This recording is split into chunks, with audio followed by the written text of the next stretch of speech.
ito yung barangay hall na sinasabi mo sa email. Ito ang barangay hall ng Barangay West Triangle, Quezon City. Kung titingnan mula sa labas ang gusali, hindi ba't ito'y mukhang isang karaniwang barangay hall lamang? Pero sa sumbong na ipinadala sa akin ng isang anonymous email sender, sinabi niya na may nakatago umanong irregularidad sa loob ng barangay hall na yon. Ayon pa sa informante, dapat daw ay mapasok namin ang isang umano'y secret door sa naturang barangay hall para makita raw mismo namin na ang gusaling iyon na dapat ay gamit pang-opisyal lamang ay ginawa na umanong gamit pang-personal ng hindi lang isa, kundi ilang mga pamilyang nakatira sa nakukubling bahagi ng barangay hall ng West Triangle.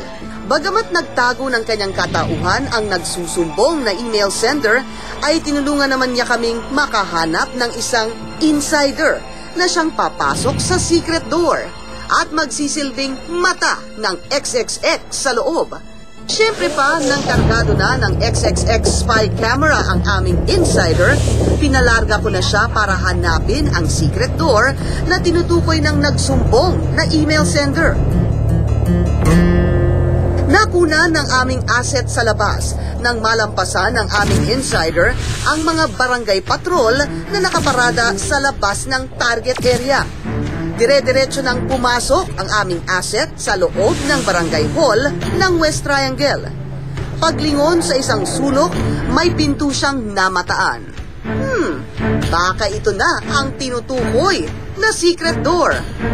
Binuksan iyon ng aming insider at nang makapasok na siya sa loob, ay nalantad sa aming kamera ang ilang magkakatabing kwarto. Maya-maya pa'y nahagip ng aming kamera na dooy may nagkakainan. Ang sabi ng aming tipster, iyon na raw ang isa sa mga pamilyang iligal na nakatira doon. Ang ganda ng matapos nyo. May supata kayo, ha? Sa pag-iikot doon ng aming insider, na markahan sa bidyong ebidensya ang mga sinampay na damit. Gayon din ang ilang nagkalat na balde at ilang pang mga kagamitang pambahay.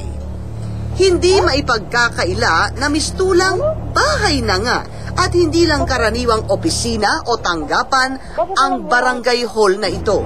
Ang ganda na ng loob doon, ha? Totoong bahay na talaga. Malapit na kayo nakapagpapagpapagpapag dyan. Sa puntong iyon, dahil kumpleto na ang pagdodokumento sa mga ebidensyang aming nabidyohan, tinapos na ng aming asset ang kanyang trabahong undercover. Ang ebidensyang bidyong iyon ay agad naman naming ipinakita at ipina-assess sa pamunuan ng Department of Interior and Local Government.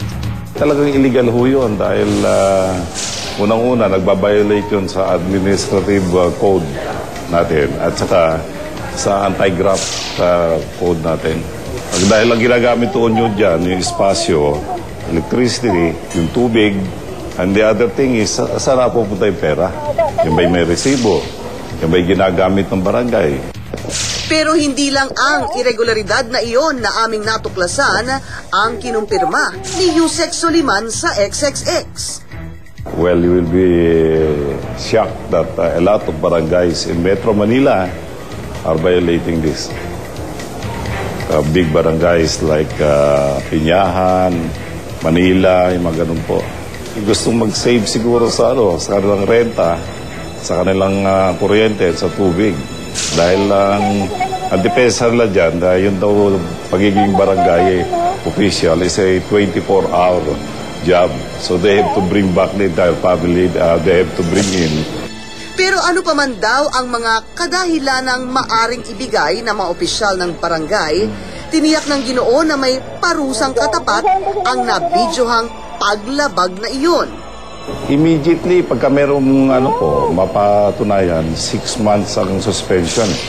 And then 9 months naman yung sa ombudsman, yung sa anti-graft. And then later on, siyempre may kaso yan.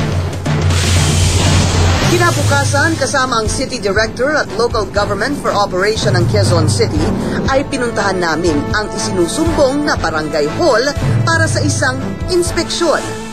Pagdating sa lugar, naabutan namin doon ang barangay chairman na si Deng San Sia.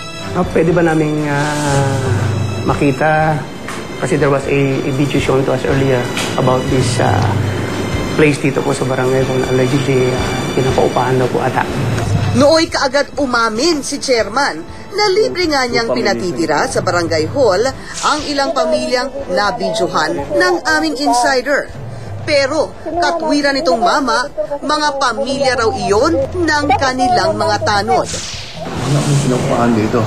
Lahat dito mga ang nakatira dito, ang tanod lang natin. Para to augment sa kanilang at least nandito rin sila, mga emergency, 24 hours na dito sila.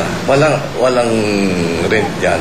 Yung particular space occupied by this tanod na other, sabihin natin, members ng kanilang family, ayun bang inoccupy mo nila, is it a barangay property or part of the, say, barangay hall? Part of barangay property. Okay. Pero ang malaking tanong, chairman, paano na ang bayad ng tubig at kuryente na kanilang nakukonsumo? Libre din ba? Sino bang ang nagbabayad ng tubig, kuryente, at kung ano-ano pa ng mga pamilya na tumitira po dito? Basta po meron din yung water. Yung pag may type ka ng volunteer dito. Sa electricity. Electricity connected. Connected. Sa pag-iinspeksyong iyon ng mga otoridad, personal nilang nakita at nagmistulang boarding house na nga ang mga kwarto sa loob ng barangay hall na sorpresang ininspeksyon. Government facilities yun. Siyempre, the expenses na we use for the maintenance of this comes of course from the government funds, di ba?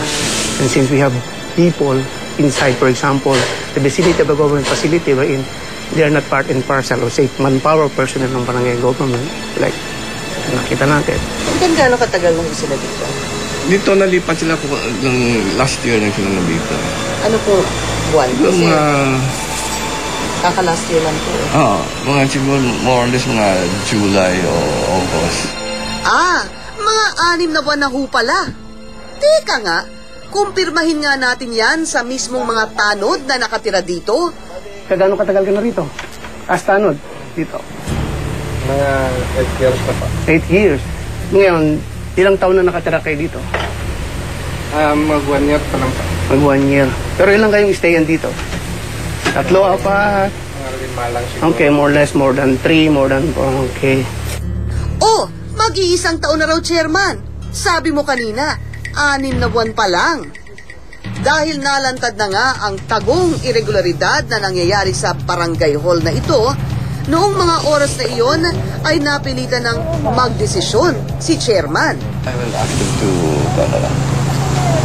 bakit.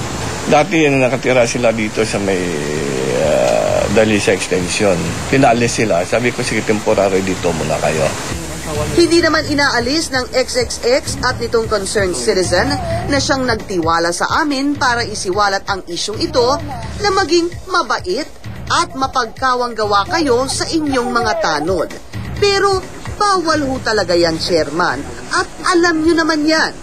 Hindi po bahay ang barangay hall para sa iilan lamang. Ito po'y tanggapan na ginagastusan ng bayan. We would like to invite or encourage those people who are nearby residents to report it to the networks that like yours, at saka sa DILG, city government, so that we can act on it right away.